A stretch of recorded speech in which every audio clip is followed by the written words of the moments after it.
اللہ وعلی آلہ واصحابہ اجمعین برحمتک یا ارحم الراحمین۔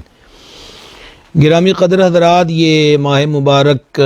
جمادی الاخری ہے۔ حضور پرنور امیر المومنین امام المتصدقین خلیفہ اول بلا فصل افضل الخلق بعد الرسول سرکار سیدنا ابو بکر صدیق العتیق رضی اللہ تعالیٰ عنہ کے وصال اقدس کا مہینہ ہے۔ اس مہینے میں پوری دنیا اسلام کے اندر سرکار سیدنا صدیق اکبر رضی اللہ تعالیٰ عنہ کی یاد میں محافل کا سلسلہ ہوتا ہے۔ آپ کی سیرت، فضائل، مناقب جو ہیں اس کو بیان کیا جاتا ہے۔ امیر المومنین سرکار سیدنا صدیق اکبر رضی اللہ تعالیٰ عنہ حضرات صحابہ کرام علیہم رضوان میں وہ چمکتا ہوا آفتاب ہیں کہ جنہیں نبی کریم علیہ الصلاۃ والتسلیم کی وہ خاص رفاقت حاصل ہے کہ یار غار بھی ہیں، یار مزار بھی ہیں، اور پھر قیامت کے دن بھی حضور اقدس صلی اللہ تعالیٰ علیہ وآلہ وسلم کے جلو میں ہوں گے۔ سرکار سیدنا صدیق اکبر عتیق و اطہر رضی اللہ تعالیٰ عنہ کی بے شمار خوبیاں، فضائل اور خصائص ہیں۔ تو یہ مختصر سلسلہ علم و ادب میں ہم آج آپ کے سامنے سرکار سیدنا صدیق اکبر رضی اللہ تعالیٰ عنہ کے اوصاف مبارکہ، آپ کی صفات، آپ کی سیرت کے اندر، آپ کی ذات کے اندر جو کمال خوبیاں ہیں انشاءاللہ تعالیٰ ان کو ذکر کریں گے، جس سے ایک تو آپ کی فضیلت ظاہر ہوگی اور دوسرا ہمیں بھی انشاءاللہ تعالیٰ ان کے اوصاف و سیرت کو سن کر عمل کا جذبہ نصیب ہوگا۔ حضرت امیر المومنین امام المتصدقین سیدنا ابو بکر صدیق رضی اللہ تعالیٰ عنہ کے جب خصائل اور خصائص کی بات کرتے ہیں تو خاتم الحفاظ امام سیوطی رحمہ اللہ نے تاریخ الخلفاء میں اور پھر تاریخ مدینہ دمشق کے اندر یہ حدیث پاک موجود ہے۔ حضرت سیدنا سلیمان بن یسار رضی اللہ تعالی عنہ روایت کرتے ہیں کہ ایک دن حضور پرنور صلی اللہ تعالی علیہ وآلہ وسلم نے ارشاد فرمایا، اچھی خصلتیں 360 ہیں، اچھی خصلتیں 360 ہیں۔ اللہ تبارک و تعالی جب کسی سے بھلائی کا ارادہ فرماتا ہے تو اس بندے کی ذات میں ایک خصلت پیدا فرما دیتا ہے ان 360 میں سے، اور اسی ایک خصلت کے سبب اسے جنت میں بھی داخل فرماتا ہے۔ حضور اقدس علیہ الصلوۃ والتسلیم کا فرمان حق سن کر امیر المومنین سیدنا ابو بکر صدیق العتیق رضی اللہ تعالی عنہ بارگاہ اقدس میں عرض گزار ہوئے، یا رسول اللہ علیہ الصلوۃ والسلام، میرے اندر ان 360 میں سے کتنی موجود ہیں؟ تو نبی پاک علیہ الصلوۃ والتسلیم نے ارشاد فرمایا کہ اے ابو بکر، تیرے اندر یہ ساری کی ساری خصلتیں 360 کی 360 خصلتیں جو خیر کی ہیں وہ موجود ہیں۔ آپ اندازہ کیجئے ایک خصلت جنت میں لے جاتی ہے تو جس ذات بابرکات کے اندر 360 خصلتیں موجود ہوں ان کی شان کا عالم کیا ہوگا۔ اعلیٰ حضرت عظیم البرکت مجدد دین و ملت کشتہ عشق رسالت سیدی الشاہ امام احمد رضا قادری محدث بریلوی رحمۃ اللہ تعالی علیہ فتاوی شریف کے اندر بزرگان دین رحمہ اللہ علیہم کے اقوال بیان کرتے ہوئے فرماتے ہیں کہ اولیاء کرام علیہم رضوان کا ارشاد ہے کہ پوری کائنات میں مصطفیٰ جان رحمت صلی اللہ تعالی علیہ وآلہ وسلم جیسا نہ کوئی پیر ہے اور نہ ہی حضرت سیدنا ابو بکر صدیق رضی اللہ تعالی عنہ جیسا کوئی مرید ہے۔ یہ فتاوی رضویہ شریف کی 11ویں جلد کے اندر اعلیٰ حضرت رحمۃ اللہ تعالی علیہ نے بزرگان دین کے اس فرمان کو نقل کیا۔ آئیے اوصاف کی بات کرتے ہیں۔ یہ آپ حضرات اچھی طرح جانتے ہیں کہ شراب کی حرمت یعنی شراب کا حرام ہونا یہ شروع احکام اسلام میں نازل نہ ہوا، ایک مدت کے بعد اللہ تبارک و تعالیٰ کے دربار کرم سے اور پھر زبان نبوت سے اس کی حرمت کا اعلان ہوا۔ اس سے معلوم ہوا کہ شراب کو حرام قرار دیے جانے سے پہلے شراب کے متعلقہ کوئی فتویٰ نہیں لگایا جا سکتا جو چیز حرام نہیں ہے۔ تو یہ عام بھی تھی، عرب کے اندر مروج بھی تھی، لوگ اس کو پیتے بھی تھے، لیکن حضرت سیدنا صدیق اکبر رضی اللہ تعالیٰ عنہ کی طہارت و پاکیزگی کو دیکھیے کہ آپ کی جو ذات بابرکات ہے وہ اس کے اندر ایسے عظیم خصلت اور خوبی موجود ہے کہ ام المومنین مخدومۃ المسلمین محبوبہ محبوب رب العالمین سیدتنا صدیقہ بنت صدیق اکبر رضی اللہ تعالی عنہما ارشاد فرماتی ہیں کہ زمانہ جاہلیت کے اندر بھی حضرت سرکار صدیق اکبر رضی اللہ تعالی عنہ نے شراب کو اپنے اوپر حرام کر رکھا تھا۔ نہ آپ نے زمانہ جاہلیت میں شراب کو پیا اور نہ ہی زمانہ اسلام کے اندر، آپ دونوں حالات میں، یعنی کہ میرے آقا علیہ السلام کے اعلان نبوت فرمانے سے قبل بھی اور دامن محبوب خدا علیہ تحیت والثناء میں حالت اسلام میں حاضر ہونے سے پہلے بھی سیدنا صدیق اکبر رضی اللہ تعالیٰ عنہ کا دامن شراب سے پاک رہا۔ اس کے اسباب بھی ہیں۔ امام ابو نعیم اصفہانی رحمہ اللہ نے حلیۃ الاولیاء کے اندر نقل کیا کہ ایک مرتبہ حضرت صدیق اکبر رضی اللہ تعالیٰ عنہ کہیں سے گزر رہے تھے، ایک آدمی کو دیکھا نشے میں، وہ شراب کے نشے میں مدہوش تھا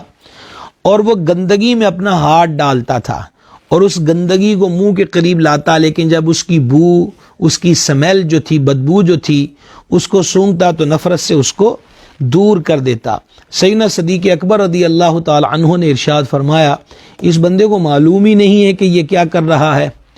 تو پہلے بھی آپ کو شراب سے نفرت تھی، لیکن شرابی کی اس دن یہ بری حالت دیکھ کر مزید آپ کے قلب پاک کے اندر شراب سے نفرت پیدا ہو گئی۔ اسی طریقہ کے ساتھ ایک روایت ہے، کنز العمال میں علی متقی ہندی رحمہ اللہ نے اس کو نقل کیا کہ سیدنا صدیق اکبر رضی اللہ تعالی عنہ سے پوچھا گیا کہ آپ نے کبھی زمانہ جاہلیت میں، وہ جو دور جاہلیت تھا، اس میں شراب پی ہے؟ فرمایا میں اللہ تبارک و تعالی کی پناہ مانگتا ہوں۔ آپ سے وجہ پوچھی گئی کہ ایک چیز عام ہو اور آپ اس کے قریب تک نہ جائیں اور اس سے نفرت کرتے رہیں، اس کا سبب کیا ہے؟ تو سیدنا صدیق اکبر رضی اللہ تعالی عنہ نے فرمایا، میں اپنی عزت اور غیرت کی حفاظت کے لیے اس دور کے اندر بھی شراب نہیں پیا کرتا تھا، کیونکہ جو شراب پیتا ہے اس کی عزت و غیرت دونوں ضائع ہو جاتی ہیں۔ جب سرکار صدیق اکبر رضی اللہ تعالیٰ عنہ کا یہ جواب کہ شراب پینے والے کی نہ غیرت محفوظ رہتی ہے نہ عزت سلامت رہتی ہے، یہ جواب نبی کریم صلی اللہ تعالیٰ علیہ وآلہ وسلم کی بارگاہ اقدس میں سنایا گیا تو حضور علیہ الصلوۃ والسلام نے 2 مرتبہ ارشاد فرمایا، ابو بکر نے سچ کہا، ابو بکر نے سچ کہا رضی اللہ تعالی عنہ۔ گرامی قدر حضرات، حضور صدیق اکبر کے اس ارشاد اور سیرت کے حسین پہلو سے معلوم ہوا کہ شراب نوشی جہاں پر جسمانی امراض کا سبب ہے کہ بندے کے وجود کے لیے خرابی کا باعث ہے، اس کے اندر کا جو نظام ہے، وہ پھیپھڑے ہوں، وہ معدہ ہو، وہ ان کے لیے انتہائی مضر ہے، اور اسی کے ساتھ ساتھ کبیرہ گناہ بھی ہے، اور قیامت والے دن شرابی کو جہنمیوں کے زخموں سے نکلنے والا جو کھولتا ہوا پیپ ہے وہ پینے کے لیے دیا جائے گا۔ تو جہاں جسمانی طور پہ بھی خرابی،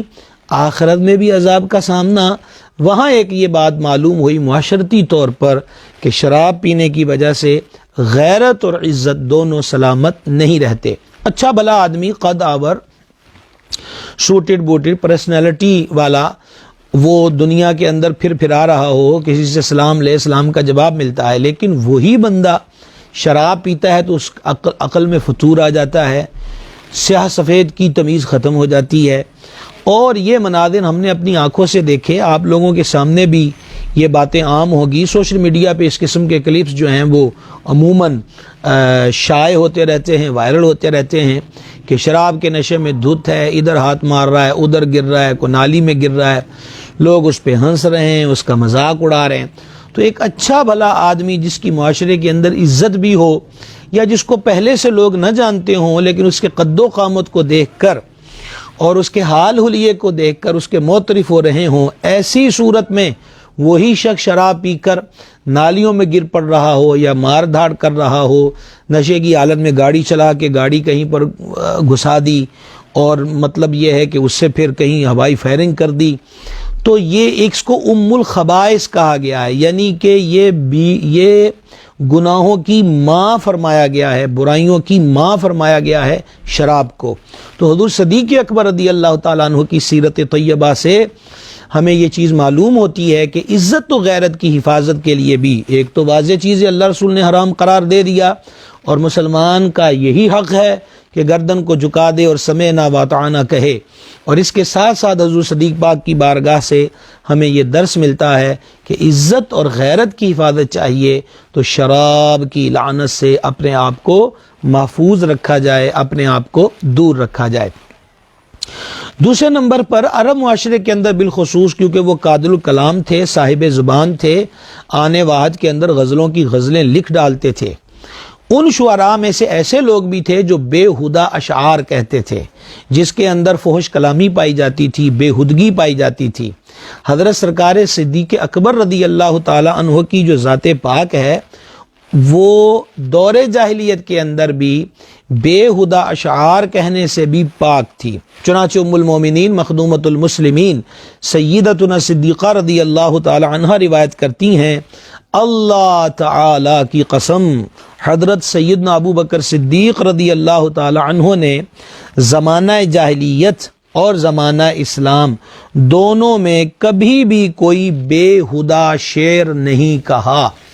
یعنی ایسا شعر جو حکمت سے آری ہو، ایسا شعر جس کے اندر فحش کلامی پائی جاتی ہو، ایسا شعر کہ جس کے اندر عورتوں کے جسم جسمانیت کے متعلقہ بے ہدہ گفتگو کی جاتی ہو، جو عرب کے اندر عام تھی۔ سرکار صدیق اکبر رضی اللہ تعالی عنہ کا دامن پاک اس قبیح عمل سے بھی پاک رہا۔ یہ بھی حضور صدیق پاک رضی اللہ تعالیٰ عنہ کے جو اوصاف مبارکہ ہیں اس کا ایک حسین حصہ ہے۔ شاعری، اچھا شعر کہا جائے، بامانہ شعر کہا جائے، بہت اچھی بات ہے، لیکن اشعار کی صورت میں جب ہم دیکھتے ہیں آج بھی جدید دور کے اندر ہمارے نو پید نو خیز جو شعراء ہیں، ان کے اشعار کے اندر وہی چیز پائی جاتی ہے جس ہیجان و اضطراب کا شکار ہمارا نوجوان معاشرہ ہے، وہ لڑکے ہوں یا لڑکیاں ہوں۔ اس قسم کے اشعار جس میں عشق و فسق کو ابھارا جائے، جس کے اندر ناروا جو تعلقات ہیں اس کے قائم کرنے کے بارے میں ابھارا جائے، یہ نیری بے ہدگی ہے۔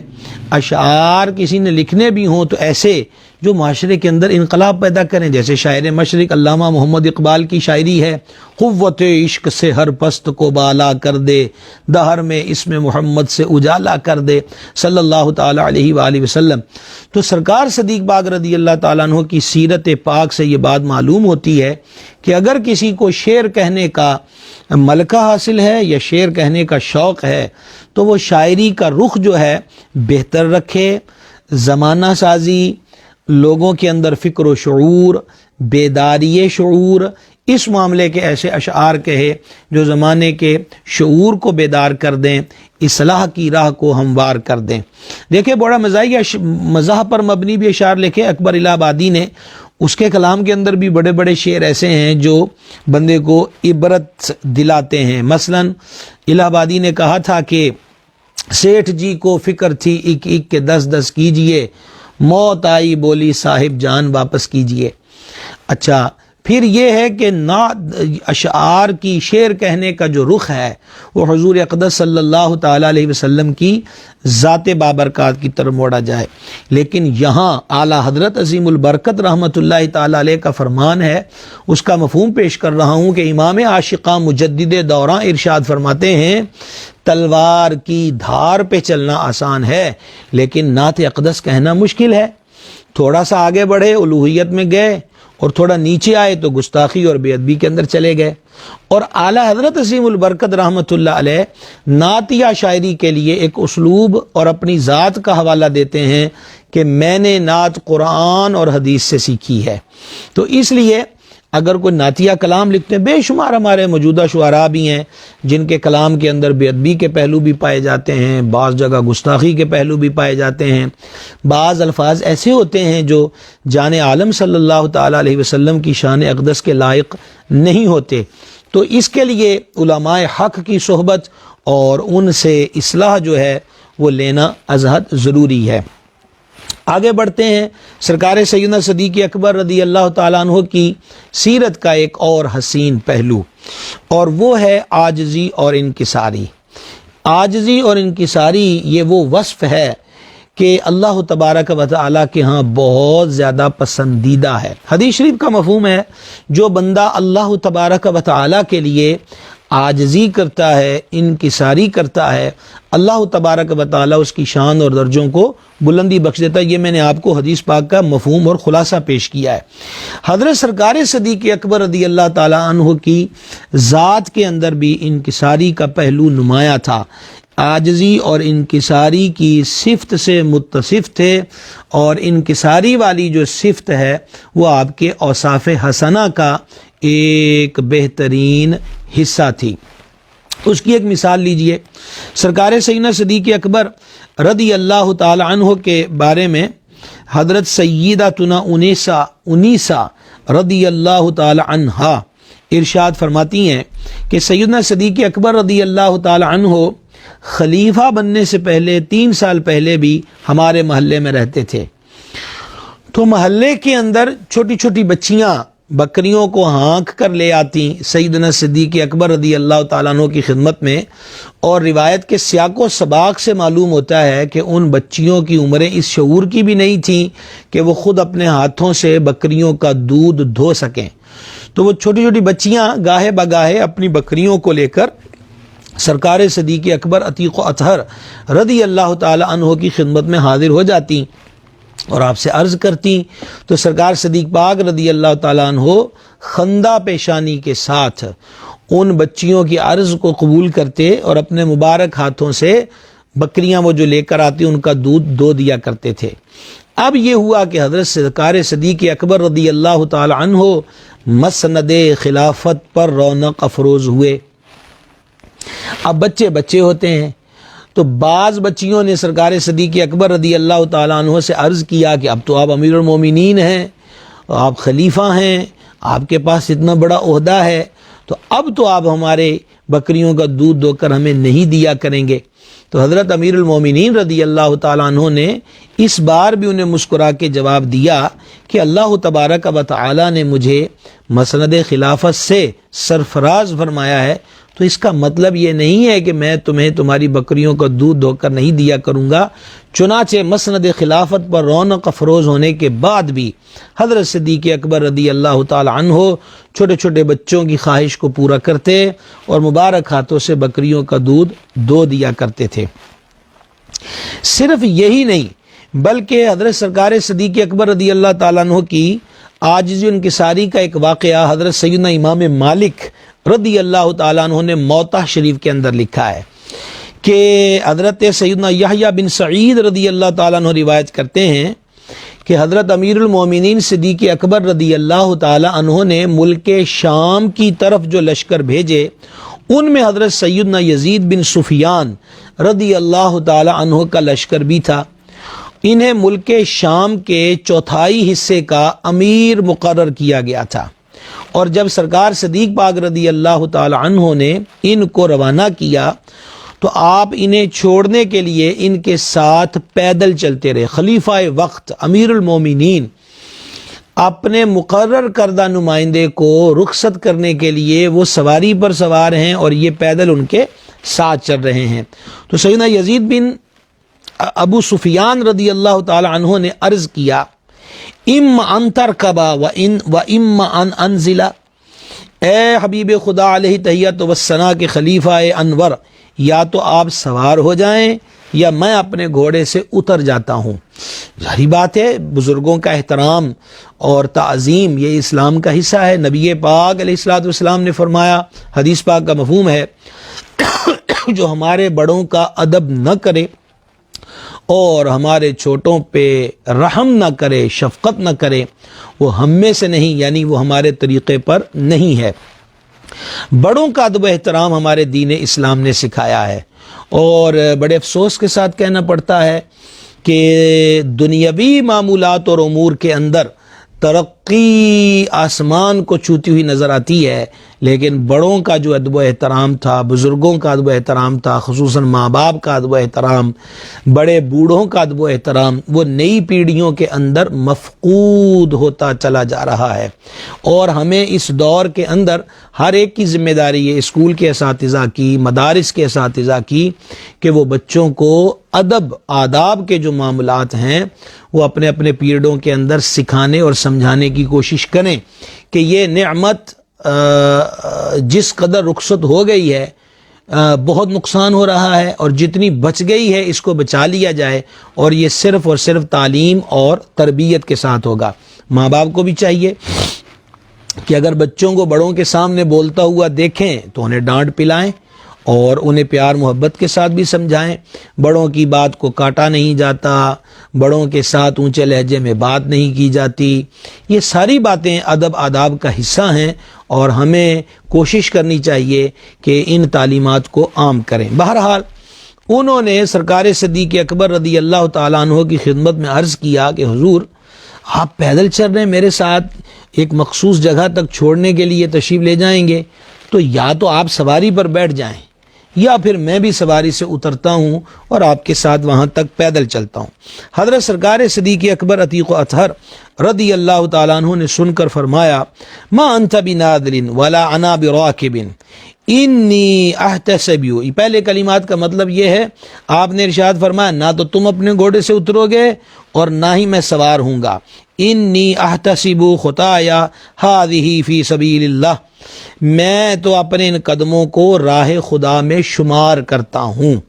اللہ کی راہ میں یہ میرے قدم چل رہے ہیں، اور میں ان قدموں کو اللہ کی راہ کے اندر فی سبیل اللہ، اللہ کے راستے میں شمار کر رہا ہوں۔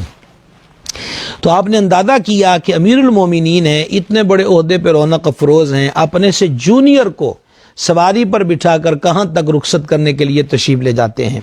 تمام شعبہ زندگی سے وابستہ سینئر افراد کے لیے حضرت سرکار صدیق اکبر رضی اللہ تعالیٰ عنہ کا یہ عمل مبارک بھی مشعل راہ ہے۔ سینئر جونیئر کی تقسیم جو ہے وہ یقیناً عہدے کے اعتبار سے، مرتبے کے اعتبار سے، علم و فضل کے اعتبار سے اور عمروں کے اعتبار سے ہوتی ہے۔ بڑا وہی ہوتا ہے کہ جس کے اندر عاجزی ہو، اور اگر کوئی بڑا ہو کر نخوت، تکبر اور غرور کا شکار ہو جائے اور ہر ایک کو چھوٹا ہی سمجھتا رہے، اپنے سے ہلکا ہی جانتا رہے، تو گرامی قدرات یہ بھی بڑے پن کی دلیل نہیں ہوا کرتی کہ عاجزی اور انکساری ہی سب کچھ ہے۔ صوفیاء کرام رحمہم اللہ علیہم مثال دے کر سمجھاتے ہیں کہ جیسے جیسے کسی بھی درخت کی شاخوں پر پھل یا پھول لگتے ہیں تو وہ اکڑی ہوئی شاخیں جھکنا شروع ہو جاتی ہیں۔ معلوم ہوا کہ جب کسی پر نعمت برسے اور جب کسی کو فضل و شرف و کمال حاصل ہو تو اس کے غرور اور تکبر میں اضافہ نہیں ہونا چاہیے، بلکہ اس کی عاجزی اور انکساری کے اندر ہی اضافہ ہونا چاہیے، اور یہ عاجزی اور انکساری بھی دکھلاوے کی نہ ہو، محض لفظوں کی رسم نہ ہو، اوپر سے، یعنی اس عاجزی کے الفاظ کے بدلے میں بھی لوگوں سے اپنی شان و شوکت بیان کرنا، سمیٹنا، یہ نیت نہ ہو۔ یہ تو اور مزید ڈبل دھوکہ دہی ہو گئی کہ ایک تو اندر عاجزی نہیں ہے اور اوپر سے عاجزی کے الفاظ بول کر لوگوں پہ دھاگ بٹھانا اور لوگوں کے دلوں میں یہ خیال پیدا کرنا کہ حضرت بہت عاجزی ان کی ساری فرماتے ہیں، اب میں تو جی بہت گناہ گار ہوں، میں تو بڑا سیاہکار ہوں، میں تو پرلے درجے کا مجرم ہوں۔ اور اگر یہی بات ہمیں کو کہہ دے کہ آپ گناہ گار ہیں تو رنگ لال پیلا ہونے لگ جائے تو پتہ چلا کہ وہ جو کہہ رہے تھے وہ اندر سے نہیں، محض رسم سے ہے۔ تو اندر سے بات کی جائے، جو دل سے بات نکلتی ہے وہی بات ہمیشہ اثر رکھا کرتی ہے۔ آئیے آج کی گفتگو کو ہم اختتام کی طرف لاتے ہیں کہ آج وقت تھا تو سوچا آپ کے ساتھ لائیو سلسلے میں رابطہ جو ہے وہ کر لیا جائے، اگرچہ ہمارا جمعۃ المبارک کی جو تقریر ہے وہ لائیو چلنا شروع ہو گئی ہے اور اب آپ ماشاءاللہ اس کو دیکھ اور سن بھی رہے ہیں۔ تو جیسے جیسے یہ وقت ملتا ہے میری کوشش ہے کہ اس مہینے میں زیادہ سے زیادہ جتنے بھی لائیو سلسلے ہوں وہ حضور صدیق پاک رضی اللہ تعالیٰ کی سیرت کو آپ کے سامنے بیان کروں، اور یہ ایک مدت سے ہم نے اپنا معمول بنا رکھا ہے